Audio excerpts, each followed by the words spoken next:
Hello guys. अब देखो bitcoin का मैंने देखा बहुत लोगों को इंटरेस्ट भी है, अच्छी मूवमेंट भी करता है, पर यहाँ प्राइस कैसे सिलेक्ट करें ये क्वेश्चन हमेशा लोगों को पड़ा रहता है।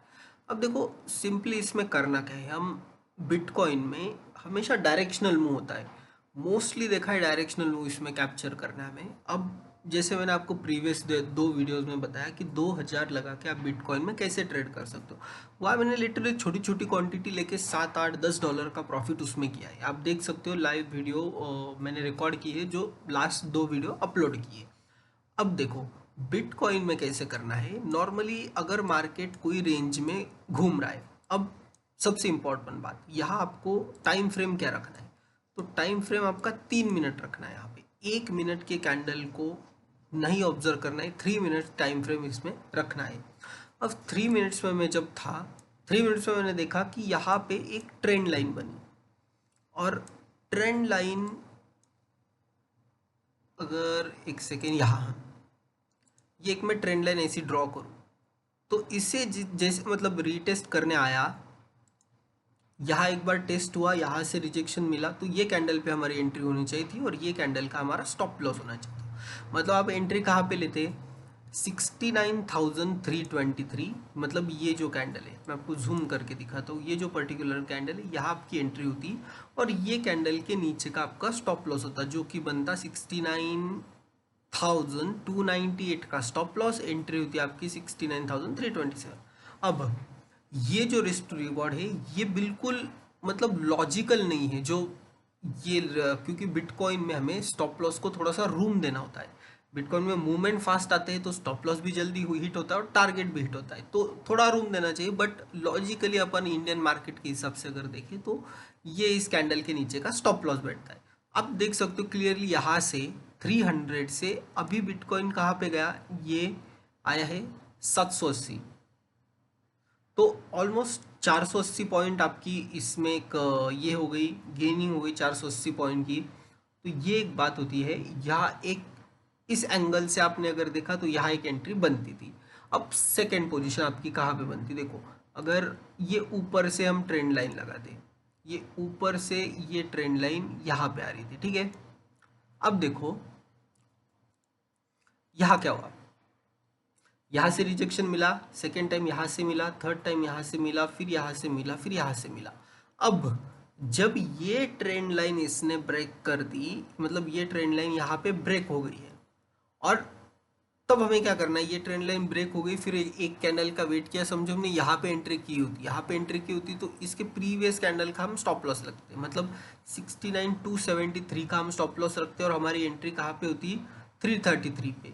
तो आया स्टॉप लॉस के पास आया, बट लॉन्गर ट्रेंड में ये ऊपर ही गया है। मतलब स्टॉप लॉस पे आया, स्टॉप लॉस हिट नहीं किया। देखो ये कैंडल का लो इसने नहीं निकाला, 273 तक आया नहीं, ये कहाँ से घूम गया, ये 300 से घूम गया।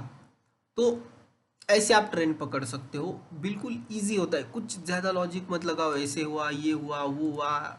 नहीं नहीं, नॉर्मल नॉर्मल कैलकुलेशन रखो। बिटकॉइन के ट्रेडिंग में नॉर्मल कैलकुलेशन से ही पैसा बनेगा। आप जितना लॉजिक लगाने जाओगे उतना लॉस करके बैठोगे, क्योंकि यहाँ बिल्कुल भी ये क्या ये लग क्या अलग अलग इंडिकेटर लगाओगे वो नहीं होता है। अब देखो फिर से मैं आपको एक और एक एग्जांपल देता हूँ। यहाँ आपने देखा जैसे एक ट्रेंड लाइन बन रही, ठीक है।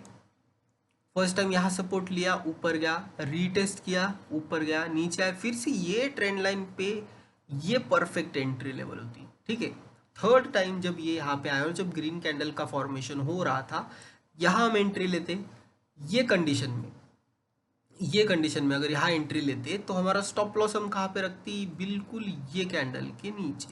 मतलब ये जो पर्टिकुलर कैंडल है इसके नीचे हम स्टॉप लॉस रखते, मतलब 67,100 का हम स्टॉप लॉस रखते।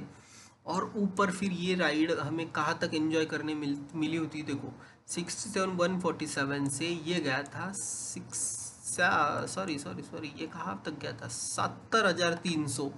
मतलब यहाँ से ऑलमोस्ट 3 से 4 हजार पॉइंट तक इसने मूवमेंट दिखा दी। 3 से 4 हजार पॉइंट की मूवमेंट वन शॉट में ये बिटकॉइन ने दिखा दी। तो ये कैलकुलेशन से आपको चलना होता है। और फ्यूचर में हमेशा जब बाय करोगे, फ्यूचर में बाय करोगे तो इजीली आप यहाँ से बाइंग कर सकते हो। अब देखो बहुत लोगों का सवाल क्या होता है, यहाँ से पैसे कैसे ऐड करें। तो पैसे कैसे ऐड करना है इस पे हम डिटेल वीडियो कवर करेंगे अलग से। बहुत लोगों को प्रॉब्लम होता है। देखो अल्पाइन एक मेथड है और मुद्रेक्स एक मेथड है। मुद्रेक्स में बहुत बार आपको यूपीआई आईडी डालने के बाद आपके ऐप में कुछ नहीं आएगा, तो मैं सजेस्ट करूंगा अल्पाइन से आप ट्रेड कर सकते हो। वहाँ पे आपको इजीली ये जो चीज़ें हैं, मतलब यूपीआई आईडी डालोगे तो पेमेंट का जो रिक्वेस्ट है वो आपको आपके गूगल पे, फ़ोन पे या भीम ऐप में वो देखने मिलेगा। अब देखो ये तो हो गया। अब अगर इसमें हाइकनाशी कैंडल यूज़ करते हैं, ठीक है, ये तो हमने रेगुलर कैंडल स्टिक पे देखा।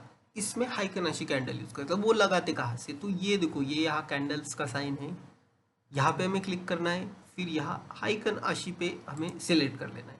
अब देखो जब मैं हाइकनाशी पे आता हूँ तो एक क्राइटेरिया याद रखो कि ये कैंडल कैसे यूज़ करनी है। यहाँ